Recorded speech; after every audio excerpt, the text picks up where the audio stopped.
मंगल की महादशा के बारे में हम लगातार विचार कर रहे हैं। अगर आपके लगन चार्ट में किसी भी भाव में मंगल की प्लेसमेंट हो तो, और इस वीडियो में अब छठे घर के लिए विचार करेंगे।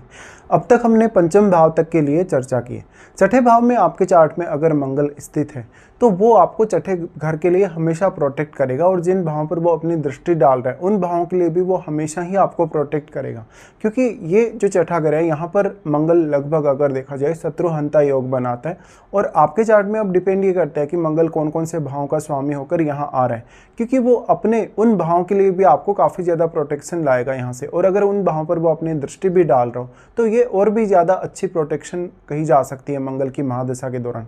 अब मंगल की महादशा के दौरान आपके लिए सबसे ज़्यादा महत्वपूर्ण ये है कि मंगल यहाँ कौन से साइन में बैठे हैं, मंगल एक्चुअल में कैसे स्थिति में है, और आपकी एज क्या है जब आपकी मंगल की महादशा स्टार्ट होगी, क्योंकि जस्ट आपके 7 साल की ही मंगल की महादशा रहेगी और 7 साल के दौरान आपके जीवन को पूर्ण रूप से बदलने की क्षमता मंगल रखते हैं।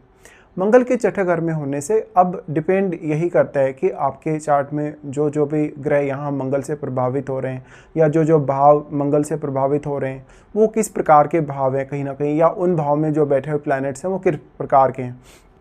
देखिए, मंगल जिन भी भावों पर या जिन भी ग्रहों पर अपनी दृष्टि डालेगा, या इवन मंगल के साथ अगर कोई भी प्लैनेट बैठा होगा तो वो उनको काफ़ी ज़्यादा एक्टिवेट कर देगा। उन भावों से रिलेटेड फैसले लेना, उन भावों से रिलेटेड कोई भी काम करना आपके लिए थोड़ा आसान होने वाला है। लेकिन ये छठे घर का मंगल है, छठे घर का मंगल है तो वो कैरियर के लिए सबसे ज़्यादा आपके लिए सपोर्टिव होता है। लेकिन काफ़ी ज़्यादा चैलेंजेस फिर भी लाइफ में आते हैं, क्योंकि मंगल आपको काफ़ी ज़्यादा साहसिक क्षमता देता है, बहुत ज़्यादा उग्रता देता है, जिससे ये सारे के सारे जो चैलेंजेस हैं उनको आप एक्सेप्ट करते हैं आसानी से। तो आप एक असाधारण व्यक्ति हो सकते हैं मंगल के छठे घर में होते हुए, जो हर प्रकार के चैलेंज को एक्सेप्ट करना पसंद करेगा, हर प्रकार की परेशानी को अपने ऊपर लेना पसंद करेगा। ऐसा मंगल कुछ हद तक कार्य क्षेत्र को लेकर कुछ बढ़िया अच्छी जिम्मेदारियां भी आपको दे सकता है, जो आपको कैरियर में आगे बढ़ने में कहीं ना कहीं आपके लिए जो चुनौतियां हैं कैरियर में उनसे पार पाने की क्षमता आपको दे सकते हैं। मंगल की इस प्लेसमेंट की वजह से अगर आपको कुछ हेल्थ इश्यूज वगैरह हैं तो मंगल की महादशा के स्टार्ट होते ही आपको रिकवरी काफ़ी ज़्यादा फास्ट होगी। लेकिन मान लो मंगल अगर स्वयं अच्छा प्लेस्ड नहीं है छठे घर में, कभी कभी वो स्वास्थ्य में उतार चढ़ाव दे सकता है, कुछ एक्सीडेंट वगैरह दे सकता है। लेकिन बेसिकली मंगल अब आपके लगन को यहाँ से काफ़ी ज़्यादा प्रोटेक्शन देता है अपनी दृष्टि के थ्रू, तो वो उतने ज़्यादा चैलेंजेस स्वास्थ्य के मामले में नहीं लाता। मंगल के साथ बैठे हुए ग्रह का रोल अब काफ़ी इंपॉर्टेंट हो जाएगा, क्योंकि मंगल बहुत ज़्यादा फायरी या बहुत ज़्यादा एनर्जेटिक होने की वजह से अपने साथ बैठे ग्रह को काफ़ी ज़्यादा प्रभावित करेंगे। इस हिसाब से मंगल आपके चार्ट में जिन भावों के स्वामी हैं, यानी आपके चार्ट में मेष राशि और वृश्चिक राशि जिन जिन भाव में पड़ रही हैं, उन भावों के प्रति मंगल आपको काफ़ी अलर्ट करने वाला है। ऐसा जातक हमेशा अपने कैरियर के प्रति बहुत ज़्यादा हार्ड वर्किंग होगा, अपने जहाँ भी वो काम करेगा, जिस भी ऑफिस में वो रहेगा, अपने बॉस कलीग वगैरह पर वो काफ़ी हावी रहेगा और अपनी परफॉर्मेंस से कहीं ना कहीं उनको लुभाएगा। ऐसा मंगल है तो अक्सर बॉस के साथ या कलीग्स के साथ कभी कभी बहुत सारे कॉन्फ्लिक्ट्स भी हो जाते हैं। ऐसा मंगल है तो कभी कभी आपको कानूनी विवादों से गुजरना पड़ सकता है। अक्सर जो कहीं ना कहीं किसी के साथ धन संपत्ति को लेके जो विवाद हैं, या आपका जो रूटीन लाइफ है उसको लेके कुछ समस्याएं हैं। लेकिन ऐसा मंगल जो भी सारे जितने भी प्रकार की ये समस्याएं हैं उनसे आगे बढ़ने, उनके निकल कर आगे जाने की क्षमता आपको फिर भी देता है। तो ऐसा मंगल आपकी साहसिक क्षमता में वृद्धि करेगा, निर्णय लेने, सोचने, विचार करने की क्षमता को काफ़ी फास्ट करेगा। अब मंगल से कौन कौन से प्लैनेट्स प्रभावित हैं, जैसे मान लो अगर आपका चंद्रमा मंगल से प्रभावित हो तो आपकी उग्रता बहुत ही ज़्यादा बढ़ सकती है।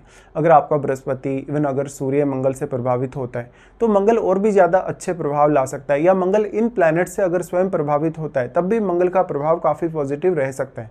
लेकिन छठे घर का मंगल है तो कोई ना कोई उतार चढ़ाव फिर भी आपकी लाइफ में देगा ही। अब मंगल की अगर एस्पेक्ट्स के हिसाब से विचार किया जाए तो मंगल सबसे पहले नवम घर पे यहाँ से दृष्टि डालते हैं, तो वो क्योंकि 12वें घर को भी कनेक्ट कर रहे हैं साथ में, इसलिए फॉरेन जाने, फॉरेन से कनेक्ट होने के लिए अच्छा है। साथ ही साथ कभी कभी ऐसा मंगल आपको खर्चे बढ़ा सकता है और लोन लेने के लिए बाध्य भी कर सकता है, लेकिन उस लोन को आप इजीली चुका भी देंगे लास्ट में। इस प्रकार का मंगल आपको टास्क देता है, कुछ ऐसे बड़े चैलेंजेस देता है जहाँ पर आपको शुरुआत में लगता है कि आप उन चैलेंजेस को पूरा कर पाएंगे या नहीं कर पाएंगे, तो एक अलग प्रकार का एक्साइटमेंट रहता है।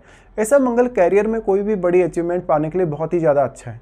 नवम भाव पे जब मंगल का प्रभाव पड़ रहा है तो कभी कभी पिता के साथ रिलेशंस ख़राब होते हैं, या कभी कभी आपके जो गुरुजन हैं, जो आपके गुरु हैं लाइफ में, उनके साथ भी रिलेशंस उतने बेहतर नहीं होते। और जब तक अपनी धर्म, अपनी संस्कृति, अपने आध्यात्मिक या धार्मिक विचारों के प्रति काफ़ी अडिग रहता है। और अगर वो किसी सेंस करती, किसी विचारधारा, किसी धर्म विशेष की बातों को अगर अपनाता भी है तो वो अपनी तरफ से उनको पूरी तरीके से परखता है पहले। मंगल यहाँ अब नवम भाव में बैठे हुए प्लैनेट को एक्टिवेट कर देंगे। वैसे मंगल आपको काफ़ी हार्डवर्किंग भी बना रहे हैं छठे घर में बैठ के, तो भाग्य से आपको कोई बहुत ज़्यादा उम्मीद वैसे भी नहीं करनी चाहिए। वैसे तो मंगल की दृष्टि नवम भाव पे होने से आपका भाग्य काफ़ी ज़्यादा एक्टिवेट हो जाएगा, आपका नवम भाव काफ़ी एक्टिवेट हो जाएगा।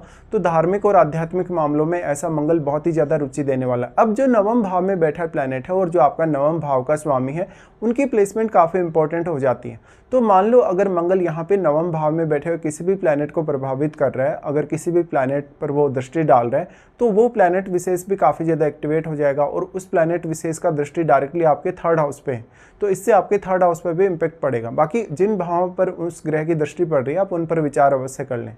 यहाँ से जो मंगल है अब जो नवम भाव पर जो दृष्टि डाल रहा है, कभी ना कभी आपका भाग्य अचानक से साथ देगा। कभी ना कभी लाइफ में कोई बहुत बड़ा चैलेंज आएगा, बहुत बड़ी ऐसी समस्या आपको आएगी, तब आपको लगेगा कि आपके भाग्य ने सपोर्ट किया या किसी भी देवी देवता ने आपको सपोर्ट किया, ऐसा आपको आभास हो सकता है।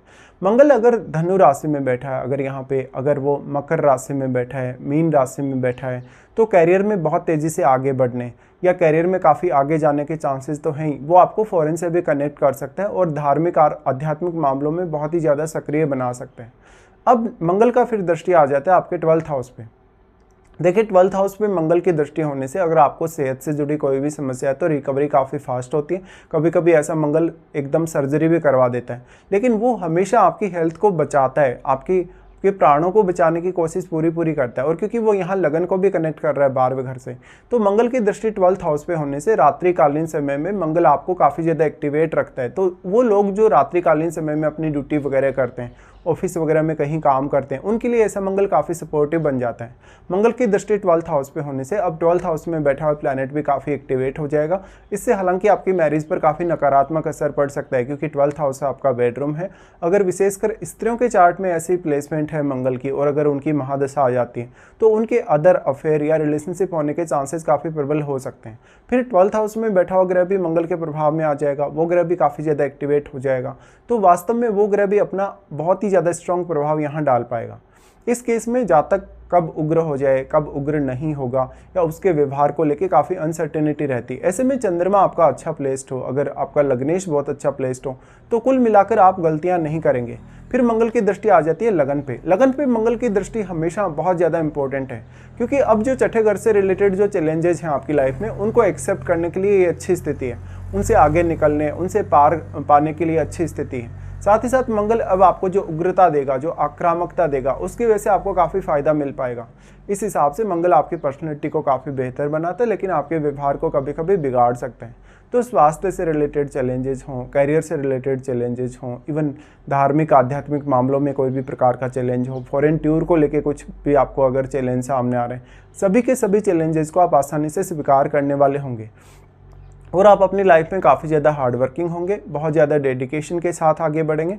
और ऐसा मंगल कभी कभी दूसरों के लिए आपको बहुत ज़्यादा सपोर्ट भी करवाएगा, लेकिन क्योंकि मंगल बहुत कुछ चाहता भी है, अपेक्षा भी रखता है सामने वाले लोगों से, ऐसे में जीवन साथी या परिवार को हो सकता है आप उतना ज़्यादा समय नहीं दे पा रहे, लेकिन कैरियर पर फिर भी आप काफ़ी ज़्यादा फोकस्ड रहेंगे। इस प्रकार का मंगल है, तो वो प्रॉपर्टी संबंधी विवाद दे सकता है, धन संपत्ति संबंधी भी कभी कभी विवाद दे सकता है और अनर्गल के कुछ खर्चे करवा सकता है। अब सबसे बड़ा रोल है आपकी एज का, कि मान लो आपको मंगल की महादशा कौन सी एज में आती है, क्योंकि 7 ही वर्ष की महादशा है और 7 वर्ष की महादशा वो ऐसे परिवर्तन लाने की आपके जीवन में क्षमता रखती है जो कोई अन्य दशा नहीं रखती इतने कम समय में। तो मंगल अगर आपको लगभग 25 की एज से पहले या 20 की एज से पहले अगर महादशा आती है, तो आपके स्वास्थ्य को लेके उतार चढ़ाव हो सकते हैं। शुरुआत में आप कोई ऐसी प्रतियोगिता में हिस्सा ले सकते हैं जहां पर आप काफ़ी अव्वल रहे हों, जहां पर इवन स्पोर्ट्स भी हो सकता है, वो आपकी कोई अन्य ऐसी क्रिया हो सकती है जहां पर आपका कोई फिजिकल फिटनेस का टेस्ट वगैरह हो सकता है, या आपका कोई भी ऐसा चैलेंज लाइफ में हो सकता है जहाँ पर आप कोई पर्टिकुलर प्रतियोगिता में हिस्सा लिए हों। अगर मान लो ऐसी दशा आपको 25 की एज या 40 की एज से पहले अगर आती है, तो कैरियर के लिए बहुत बेस्ट साबित होती है, धन संपत्ति अचीव करने या लाइफ में गोल अचीव करने के लिए बहुत अच्छी साबित होती है। लेकिन इस एज में कुछ कॉन्फ्लिक्ट्स भी ज़रूर सामने आ सकते हैं, जैसे कि परिवार के लोगों के साथ या जीवन साथी के साथ। अक्सर ऐसी दशा अगर लेट एज में आती है, मान लो आपको 45 की एज 50 या इसके बाद की एज में आती है, तो फिजिकली मंगल आपको बहुत ज़्यादा प्रोटेक्ट भी करेगा और बहुत ज़्यादा एक्टिवेट भी करेगा। इस दशा के दौरान आपको विदेश यात्रा करवा सकता है, आध्यात्मिक बना सकता है, डिपेंड करता है कि हम मंगल कौन से साइन में बैठा है। तो कुछ इस प्रकार के प्रभाव या परिणाम रहेंगे मंगल के। अब मान लो अगर मंगल के साथ बृहस्पति बैठा हो, मंगल के साथ इवन अगर बुध बैठा हो, तो ये ग्रह भी आपको मंगल की महादशा के दौरान काफ़ी ज़्यादा सपोर्टिव नजर आएंगे।